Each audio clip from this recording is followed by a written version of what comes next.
দেখতে পাচ্ছেন পাগলের কাজ কারবার, সরকার পুকুরে বেড়াতে আসছি। দেখেন আয়সা কার উপর চড়ছে, দেখেন দেখেন সারাদিন আমার সাথে ঝগড়া করবি আর আয়সা এখন আরে নৌকা করে লিয়ে বেড়াবে না তাই কি হচ্ছে? এরে নৌকা, এরে এরে আল্লাহ, আমাদের রাজশাহী টিবাদ, এই টিবাদে নৌকা করে সবাই এটা আমার রাজশাহী টিবাদ, এটা হচ্ছে আমার পুকুর, আমার টিবাদে আমি নৌকা বসে আছি। দেখো এ পড়ে গেলে কিন্তু আমার দোষ না, এটা ভাঙ্গে পরে গেলে গ্রামে ভারে আমার বাড়ি। দেখো কি সুন্দর লাগতেছে। আসো তুমি, আসো পাগল আমি, তুমি আসো। দেখো না না না না, এত বড় নৌকাটা আমি একাই রাজা।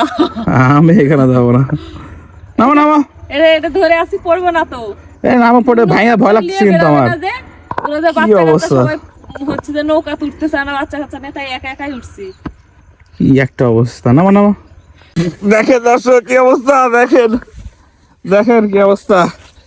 আজকে এ আমি পড়ে যাচ্ছি আবার, আল্লাহ কি একটা অবস্থা। আরে ওখানে বাধা আছে, দই টই নাই যে, থাকলে তো আমি টানে ধরতাম, তুই ধরতে পারো নি টানে আমার।